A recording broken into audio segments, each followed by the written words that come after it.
So hello and welcome to my channel that is economic Pathshala by doctor Ananya. आज हम बात करने वाले हैं सितंबर के करंट अफेयर्स के बारे में for the first week that is from 1st of September to 7th of September. So first news is that PM Modi travels to China for the SCO summit on 31st of August to 1st of September 2025. यानी कि जो SCO है Shanghai corporation organisation, उसकी meeting थी कहाँ पर, China के तियांगजिन में, ठीक है। और कौन से नंबर की मीटिंग थी? इट इज़ 25th मीटिंग, जिसमें कि पीएम मोदी ने पार्टिसिपेट किया, ठीक है। Now the observer countries for this is Afghanistan, Belarus and Mongolia, ठीक है। एक और ऑर्गेनाइजेशन है जो कि एससीओ का ही पार्ट है, दैट इज़ रैट्स। रैट्स क्या है? एंटी टेररिज्म ऑर्गेनाइजेशन, ठीक है, जो कि अपनी एक एक्सरसाइज भी कंडक्ट करते हैं जिसका नाम है पीस मिशन, ठीक है। अब एससीओ की जो मीटिंग थी उसकी जो बेसिक थीम थी वो क्या थी? That is for upholding the Shanghai spirit, ठीक है। मोर ओवर जो न्यूज़पेपर्स थे उनमें एक बहुत कॉमन फ्रेज चल रहा था that the elephant and the dragon must work together, जहाँ पर एलिफेंट जो है हम इंडिया को रिप्रेजेंट कर रहे थे और जो ड्रैगन है वो चाइना को रिप्रेजेंट कर रहे थे। Even not only this, Modi ji ने एससीओ की एक नई फुल फॉर्म दी है, other than Shanghai corporation organisation. उन्होंने एक नई फुल फॉर्म दी है that is security, connectivity and opportunity. यानी कि हमें एससीओ को एक तरीके से एक अपॉर्चुनिटी लेकर चलना चाहिए हम सभी कंट्रीज़ को, और बेटर काम करना चाहिए किस चीज़ के लिए? For one earth, one family and one future. अगर आपको G20 की थीम याद हो, जब हमारे यहाँ पर 2023 में हुई थी, तो कुछ इसी तरह का सिमिलर सा कुछ स्लोगन दिया था, ठीक है। तो इसका आपको जो मेन याद रखनी है वो याद रखनी है आपको थीम। ये कौन सा एडिशन था? 25th एडिशन था। ये मैंने यहाँ मेंशन नहीं किया हुआ इसलिए मैं यहाँ लिख रही हूँ 25th एडिशन। मोर ओवर ये भी डिक्लेयर हो गया है दैट इज़ कि 2026 में जो हमारा एससीओ मीटिंग होने वाली है वो कौन होस्ट करेगा? किर्गिस्तान। एंड चाइना ने ये इस मीटिंग को 5 टाइम्स होस्ट कर दिया है, यानी कि इस बार जो उन्होंने होस्ट किया है ये उनका 5th टाइम था। एडिशन 25th था, लेकिन 25th में से 5 टाइम्स जो है चाइना इसको ऑलरेडी होस्ट कर चुका है। ऑल्सो इन्होंने बात किया है, क्योंकि ये पॉइंट्स इतने इंपॉर्टेंट नहीं थे, बस मैं आपको थ्योरेटिकली बता रही हूँ that they are thinking of making a development bank. जैसे कि आपने देखा था ब्रिक्स का एक डेवलपमेंट बैंक है that is NDB, new development bank. Similarly they are also thinking to make a development bank for their member countries. Moreover वहाँ पर एक रोबोट जो है वो प्रेजेंट था, ह्यूमनॉइड रोबोट, ठीक है, जो कि सारे जितने भी मीडिया वाले प्रेजेंट थे उनको क्या कर रहा था? रिप्लाई कर रहा था। एंड उस रोबोट का नाम था जियो ही, ठीक है, ये उसका नाम था जियो ही, ठीक है। नॉट मच रेलिवेंट, लेकिन एडिशन इंपॉर्टेंट है। नेक्स्ट कौन होस्ट करेगा ये इंपॉर्टेंट है। चाइना ने कितनी बार होस्ट किया ये इंपॉर्टेंट है। एंड इसका मेन थीम क्या था ये इंपॉर्टेंट है। एलिफेंट किसको बोला है, ड्रैगन किसको बोला है, ये इंपॉर्टेंट है, ठीक है। ये कुछ पॉइंट्स है जो कि आपको पता होने चाहिए। अब इसके बाद नेक्स्ट हम बात करते हैं एससीओ के स्टैटिक फैक्ट्स के बारे में, यानी एससीओ क्या है। तो एससीओ आपको पता है कब बना है? 15 जून 2001 में, ठीक है। इसका हेडक्वार्टर कहाँ है? चाइना के बीजिंग में। अर्लियर ये एससीओ नहीं था, जब ये बना था तो ये था S5। और कब बना था ये? 1996 में। तो तब कौन कौन सी कंट्रीज़ थी? China, Russia, Kyrgyzstan, Kazakhstan and Tajikistan. ये फैक्ट्स मैं ऑलरेडी कवर कर चुकी हूँ अपनी प्रीवियस न्यूज़ में, लेकिन मैं दोबारा से इसलिए बता रही हूँ ताकि आप बार बार सुनेंगे तो आपको याद हो जाएंगे फैक्ट्स, ठीक है। तो चाइना, रशिया, ठीक है, ये दोनों तो हैं, किर्गिस्तान, कज़ाकिस्तान एंड तजाकिस्तान। तो तुर्कमेनिस्तान इसका पार्ट नहीं है, तो ये आपको याद रखना है। और मैंने ऐसे याद करवाया था कि तुक ही नहीं है किसका? तुर्कमेनिस्तान के होने का, तो ऐसे याद रखना है। देन 2001 में उज़्बेकिस्तान ऐड हुआ था, 17 में इंडिया एंड पाकिस्तान, देन 2023 में ईरान ने ज्वाइन किया, एंड बेलारूस ने 2024 में। यानी आपसे ये पूछ सकते हैं कि लेटेस्ट मेंबर कौन है? बेलारूस है। और टोटल कंट्रीज़ कितनी हैं? 10 हैं। एंड सेक्रेटरी जनरल कौन थे? नूराल बैजुकुली, ठीक है, जो कि कज़ाकिस्तान से। I hope first news clear होगी जो कि काफ़ी इंपॉर्टेंट है। आपके कोई भी कॉम्पिटिटिव एग्ज़ाम देंगे इससे पक्का क्वेश्चंस बनेंगे। Now next very important news जो कि आप पढ़ने वाले हैं, that is GST council meeting. Next generation reforms के नाम से बहुत ज़्यादा फेमस हो रहा है, बहुत ज़्यादा यूट्यूब पर भी इसके लिए आई थिंक वीडियोज़ बन रही हैं। आई होप आपने मेजर पॉइंट सुन लिए होंगे। स्टिल किसी को नहीं पता है तो I am briefing it here, ठीक है। कि 56th मीटिंग, देखो जो इंपॉर्टेंट पॉइंट्स है मैं आपको मार्क करवा देती हूँ। 56th meeting of GST council जो है वो हुई है, एंड इसमें 32 मेंबर्स ने पार्टिसिपेट किया है। किसी भी GST काउंसिल की मीटिंग को फुलफ़िल करने के लिए या होस्ट करने के लिए आपको 50% मेंबर्स चाहिए, यानी 32 में से अगर 16 मेंबर्स भी प्रेजेंट होते हैं तो भी आप ये मीटिंग जो है कंडक्ट करा सकते हैं। बट इस टाइम कितने मेंबर्स थे? 32। कौन से नंबर की है? 56 नंबर की है, ठीक है। इसमें कौन सा आर्टिकल है जिसके बेसिस पर हम बोलते हैं कि GST काउंसिल होना चाहिए? दैट इज़ आर्टिकल 279A, ठीक है। और आर्टिकल 279 का A का क्लॉज नंबर 4 क्या कहता है? That GST should be recommended by centre and state, ठीक है। सेंटर और स्टेट दोनों का पार्टिसिपेशन होना चाहिए, उसी के बेसिस पर हम GST क्या करते हैं? रिकमेंड करते हैं। अर्लियर आपको पता है 5 स्लैब थी जिसमें हम 0% को भी कंसिडर करते हैं, 0, 5, 12, 18 एंड 28। लेकिन अब कौन कौन सी रह गई हैं? अब ये हट चुकी है और ये हट चुकी है, यानी अब हमारे पास सिर्फ 2 स्लैब्स रह गई हैं, 5 एंड 18%। तो जितने भी एसेंशियल आइटम्स हैं वो सारे किस कैटेगरी में आएंगे? 5% की कैटेगरी में आएंगे।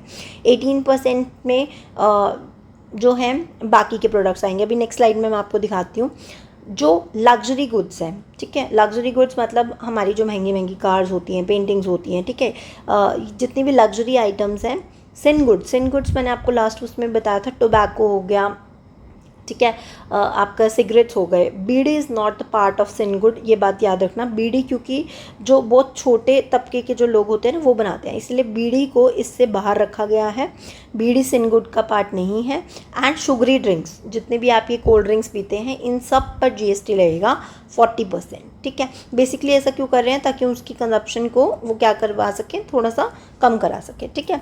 और नेक्स्ट क्वेश्चन जो आपसे पूछा जाएगा एग्जाम्स में, दैट इज़ कब से ये जो है लागू होगा? That is with effect from 22 September 2025। Now जो इम्पॉर्टेंट चीज़ है कि कोल जो है वो पहले से महंगा हो रहा है, यानी फ्रॉम 5% उस पर GST जो है वो इंक्रीज़ होकर 18% होने वाला है। Okay, next one is life and health insurance, जो कि बहुत इंपॉर्टेंट है। इस पर हम जो भी GST था उसको 0% कर दिया है, यानी उस पर कोई भी GST अब नहीं लगेगा। For your reference I have mention the new rates, कि पहले क्या थे और अब क्या कर दिया है। नोटबुक, पेंसिल्स, जो आपकी स्टेशनरी प्रोडक्ट्स हैं उनके ऊपर नील कर दिया है। टॉयलेटरीज़, जो बेसिक गुड्स हो गए, बटर एंड घी, ट्रैक्टर्स हो गए, करेक्टिव स्पेक्टल्स, जो भी है आप ये सब पढ़ सकते हैं, इन पर 5% है। पेट्रोल, LPG, CNG, ये इंपॉर्टेंट है, पूछ सकते हैं आपसे। पेट्रोल पर, ठीक है, 3 व्हीलर्स पर कितना कर दिया है? कम करके 28 से 18% कर दिया। AC और TV अबव 32, तो ये 18 हो चुका है, ठीक है, यानी कि TV अब सस्ते हो जाएंगे।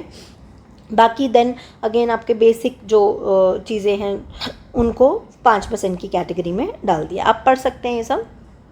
Next one is global peace index. Again important news.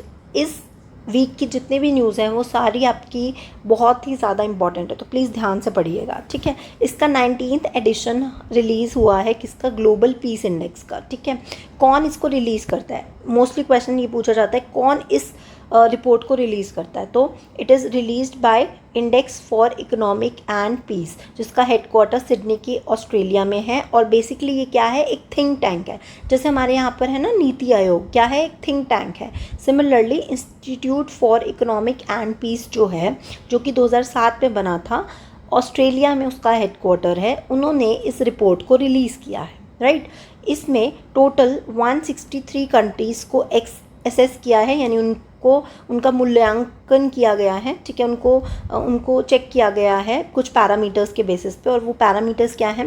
Society में आपकी कितनी सेफ्टी है, कितनी सिक्योरिटी है, ठीक है, कितना ज़्यादा आपका डोमेस्टिक या इंटरनेशनल कॉन्फ्लिक्ट हो रहा है। जैसे आप देख रहे हैं रशिया यूक्रेन वॉर चल रही है, तो आपकी कंट्रीज़ में कितना ज़्यादा वॉर वाली ऐसी सिचुएशंस है या कॉन्फ्लिक्ट चल रहे हैं, जैसे इंडिया एंड पाकिस्तान का बीच में हुआ था, ठीक है। तो किसी भी रीज़न से अगर कॉन्फ्लिक्ट्स हैं, और डिग्री ऑफ मिलिटरिज्म यानी कि कितना ज़्यादा आप मिलिट्री चीज़ों पे जो है वो स्पेंड कर रहे हैं, कितना ज़्यादा मिलिट्री पर आप फोकस कर रहे हैं, ठीक है।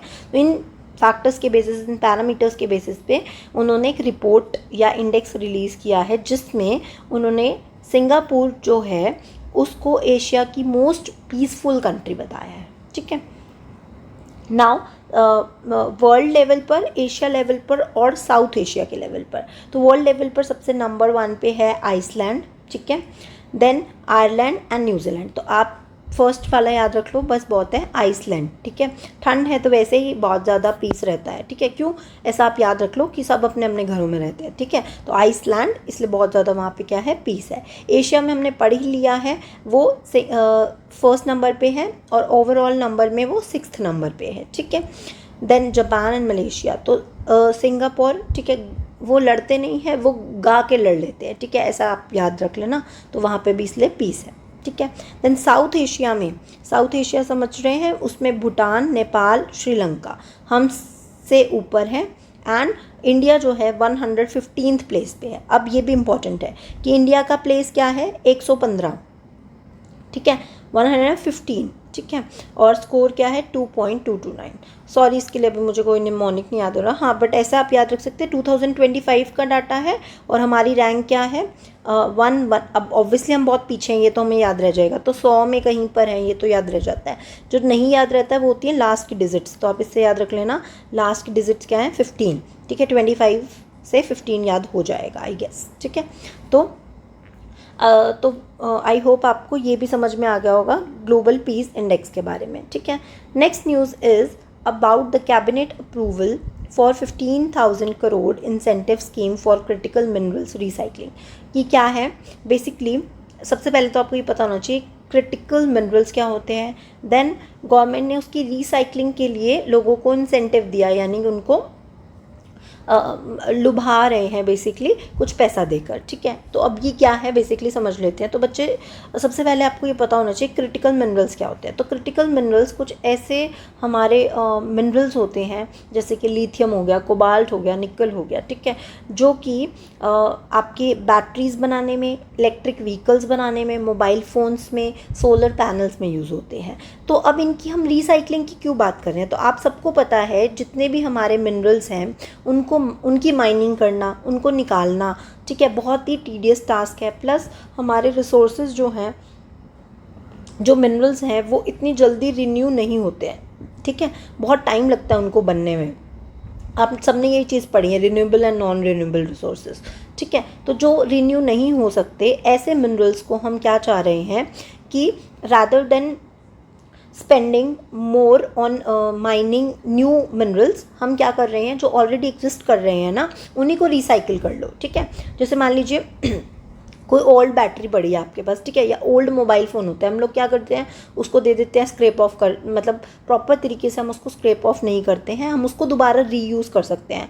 कार्स हैं, ठीक है, जो भी ई वेस्ट होता है, बहुत सारे इलेक्ट्रॉनिक वेस्ट हमारा निकलता है, कोई लैपटॉप ख़राब हो गया, इनकेस वो नहीं यूज़ हो रहा तो ऐसे ऐसे पड़ा रहता है या डंप हो जाता है, ठीक है। तो इस तरीके का जो ई वेस्ट है उससे हम क्या कर सकते हैं, जो ऐसे मिनरल्स जो कि ज़रूरी हैं हमारे लिए, मोबाइल फ़ोन्स में, सोलर पैनल्स में, इन सब में यूज़ हो सकते हैं, उनको हमें क्या करना चाहिए, रिसाइकिल करना चाहिए। इसी के लिए गवर्नमेंट ने 15,000 करोड़ का जो है एक बजट अप्रूव किया है, ठीक है। और ये स्कीम कब तक चलेगी, 6 सालों के लिए, ऑब्वियसली 25 में आई है तो 6 ईयर्स यानी कि 2030 to 2031, ठीक है। This might be not important from your economic point of view, but बहुत सारे एग्जाम्स में एनवायरनमेंट से रिलेटेड आता है, and it was first launched in January 2025, ठीक है। उसके बाद फिर गवर्नमेंट ने क्या किया है, और बजट इसके लिए आउटले जो है वो किया है, ठीक है। नेक्स्ट एंड लास्ट न्यूज़, अब ये वाली जो न्यूज़ है that is NIRF ranking 2025, it is most important for from the point of view of paper 1। अगर आप UGC नेट की तैयारी कर रहे हैं एंड पेपर 1 के लिए फोकस कर रहे हैं तो ये आपके लिए बहुत इंपॉर्टेंट है। माइट भी इकोनॉमिक्स के पॉइंट ऑफ व्यू से इम्पॉर्टेंट ना हो, तो मैंने डाल दिया है। और अगर किसी को ये नहीं देखना है, if you are not preparing for UGC NET, तो आप इसको स्किप कर सकते हैं। आप लोगों के लिए ये वीडियो फिर यहीं तक थी, ठीक है। और जो देखना चाहते हैं वो इससे आगे कंटिन्यू करके इसको रैंकिंग को देख सकते हैं, ठीक है।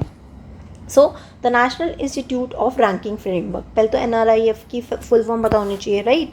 तो एक ऐसा नेशनल इंस्टीट्यूट यानी हमारे इंडिया के लेवल पर हो रहा है, तो national institute of ranking framework वो रैंक कर रहा है। किसको रैंक करता है? यूनिवर्सिटीज़ को, ठीक है। अभी हम पढ़ेंगे आगे, बहुत सारी कैटेगरीज हैं, उस पर उनके बेसिस पर रैंक करता है इंस्टीट्यूट्स को। ये इसको ऑब्वियसली एजुकेशन से रिलेटेड है, तो कौन करेंगे? एजुकेशन मिनिस्टर, जो कि कौन है? धर्मेंद्र प्रधान, ठीक है। इसमें 17 कैटेगरीज हैं और सबसे पहली बार इसको बोला गया था कि लाएंगे इन 2015 और इसका फर्स्ट एडिशन रिलीज़ किया गया इन 2016, ठीक है। ये इंपॉर्टेंट है पॉइंट ऑफ व्यू अगर आपको पेपर के लिए प्रिपेयर कर रहे हैं तो। अब इसमें टोटल कितनी कैटेगरीज हैं? 9 कैटेगरीज हैं और 8 सब्जेक्ट डोमेन्स हैं, ठीक है। यानी हम जो 17 बोल रहे हैं, 17 का बाइफर्गेशन है, 9 कैटेगरीज एंड 8 सब्जेक्ट डोमेन्स। तो ये मैं आपको दिखाती हूँ क्या है ये।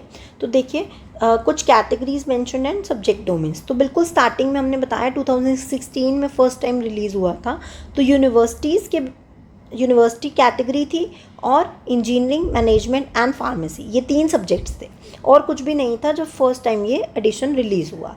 फिर धीरे धीरे ईयर्स मेंशन है, कैटेगरीज बढ़ती गई और आपके सब्जेक्ट डोमेन्स क्या होते गए? इंक्रीज़ होते गए। यानी कि अब हम इंजीनियरिंग में देखते हैं, मैनेजमेंट में, फार्मेसी में, आर्किटेक्चर में, law, medical, dental and agriculture, ठीक है, इन सबको देखते हैं। और कैटेगरीज में क्या हो गई? यूनिवर्सिटीज़ देखते हैं, ओवरऑल देखते हैं, कॉलेजेस देखते हैं, रिसर्च इंस्टीट्यूट्स देखते हैं, इनोवेशंस देखते हैं, state universities, open universities, skill universities. और ये आपसे पूछ सकते हैं क्योंकि ये एनवायरनमेंट से भी रिलेटेड है और न्यूली एडेड है, तो आपसे पूछ सकते हैं ये SDG की जो कैटेगरी है ये कब इंट्रोड्यूस हुई है? इन 2025। क्लियर हो गया होगा कि जब फर्स्ट एडिशन आया था तो 1 कैटेगरी एंड 3 सब्जेक्ट डोमेन्स, अब कितने हैं? अब यहाँ पर 9 कैटेगरीज हैं और हमारे पास 8 सब्जेक्ट डोमेन्स हैं, right. Okay fine. Next, NRF ranking parameters क्या है, ठीक है, यानी किस बेसिस पर आप रैंक कर रहे हैं। तो टीचिंग, लर्निंग, ऑब्वियसली देखो किसी भी पढ़ाई के इंस्टीट्यूट में सबसे इम्पॉर्टेंट चीज़ क्या है कि पढ़ाई कैसे हो रही है, राइट, क्योंकि मेन एम ही वही है, क्यों खोले हमने कॉलेजेस, यूनिवर्सिटीज़। और नेक्स्ट होता है रिसर्च का इंपॉर्टेंस अभी आपको नहीं समझ में आएगा व्हेन यू जैसे आप देख रहे हैं R&D पर भी बहुत ज़्यादा इन्वेस्टमेंट हो रहा है, तो रिसर्च हर फील्ड में होना बहुत ज़रूरी है, तभी हम न्यू मेथड्स को अडॉप्ट कर पाएंगे, न्यू इनोवेशंस देख पाएंगे, right. Next is graduation outcomes, इन दोनों को सबसे ज़्यादा weightage, then graduation outcomes, outreach and inclusivity and perception, ठीक है। ग्रेजुएशन आउटकम्स को ज़्यादा, क्योंकि ग्रेजुएट होके बच्चे बाहर निकल रहे हैं, वो किस लेवल तक पहुंच पा रहे हैं, ये सब चीज़ें। देन आउटरीच, कहाँ तक पहुंच है, एंड देन परसेप्शन, ठीक है। ये कुछ पैरामीटर्स हैं, जस्ट आप पढ़ सकते हैं, ठीक है। देन NIRF रैंकिंग में 2025 में वी हैव 5 ब्रॉड पैरामीटर्स, जिसके बेसिस पर जो रैंकिंग आई है वो मैं आपको एक बार बता देती हूँ। मैंने ओवरऑल यहाँ पे मेंशन कर दी है, ठीक है। तो IIT ओवरऑल में IIT मद्रास जो है उसने टॉप किया है and this institute was on the top from 2019 to 25, यानी कि 2019 से लगातार 7 सालों से IIT मद्रास टॉप पे है। देखो यहाँ से हमें एक चीज़ बहुत इंपॉर्टेंट समझ में आती है कि कंसिस्टेंसी इज़ द की, ठीक है। अगर आप मेहनत कर रहे हैं तो आप कंसिस्टेंटली मेहनत कीजिए। अगर आप नंबर 1 पर आ रहे हैं तो उस नंबर 1 को आपको मेंटेन भी रखना है, ठीक है। देन इंजीनियरिंग में also we have IIT Madras and वो 10 सालों से लगातार इंजीनियरिंग की कैटेगरी में टॉप पर है। यूनिवर्सिटी में IISc बेंगलुरु, मैनेजमेंट में IIM अहमदाबाद, देन मेडिकल में एम्स दिल्ली, ठीक है। ऑब्वियसली अब आपको ये याद भी रखने हैं, तो एक बार पढ़ते हैं, याद बहुत इजीली हो जाएगा। ओवरऑल में मैंने बता दिया IIT मद्रास है, यूनिवर्सिटी में IISc बेंगलुरु है, कॉलेजेस में हिंदू कॉलेज, ये भी बहुत टाइम से टॉप पर है, रिसर्च इंस्टीट्यूट में IISc बेंगलुरु। तो देखो यूनिवर्सिटी में और रिसर्च में IISc है, ठीक है। मद्रास इनोवेशन में भी मद्रास टॉप पर है। स्टेट यूनिवर्सिटीज़ में जाधवपुर यूनिवर्सिटी है। देन ओपन में इग्नू, सबको पता है। स्किल यूनिवर्सिटीज़ में SSPU, that is Symbiosis skills and professional university. SDG new category है, इसमें पूछ सकते हैं तो कौन है? IIT मद्रास। कौन है टॉप पर? That is IIT Madras. Then engineering में we have IIT Madras again on the top, ठीक है। तो ओवरऑल में देन वी हैव इनोवेशन में, SDG में, इंजीनियरिंग में एंड बस यही है। तो इन सब में IIT मद्रास टॉप पे है। देन मैनेजमेंट में IIM अहमदाबाद, फार्मेसी में जामिया हमदर्द, ठीक है। मेडिकल में एम्स दिल्ली, डेंटल में एम्स दिल्ली, लॉ में national law school of India's university. अब मोस्टली कैटेगरीज़ में जो भी इंस्टीट्यूट्स हैं वो बहुत ज़्यादा रिपीटेड है। अगर आप बहुत सालों से फ्रीक्वेंटली पढ़ रहे हैं, ये रैंकिंग्स देख रहे हैं तो ऑलमोस्ट सेम है। जैसे फार्मेसी में जामिया हमदर्द, ठीक है। मेडिकल में एम्स दिल्ली रिपीटेड है। लॉ में ये वाला भी रिपीटेड है। Agriculture and architecture and planning में IIT रुड़की एंड एग्रीकल्चर में IARI, that is Indian agriculture research institute. I hope ये समझ में आ गए होंगे, ऑलमोस्ट याद भी हो गए होंगे। एक बार और पढ़ेंगे तो याद हो जाएगी। एंड आई होप बाकी सारी न्यूज़ भी आप लोग को समझ में आ गई होंगी। टिल देन अगर कोई भी प्रॉब्लम होती है, कुछ भी नहीं समझ में आता है, do right in the comment box section. अगर आप कुछ सजेशन देना चाहते हैं, आप चाहते हैं कि इस तरीके का कुछ होना चाहिए इस करंट अफेयर सेशन में, कुछ क्वेश्चंस ऐड होने चाहिए या कुछ भी, जो भी आपका सजेशन है वो आप नीचे कमेंट बॉक्स में लिख सकते हैं। I will try to incorporate that in the next video. Till then thank you.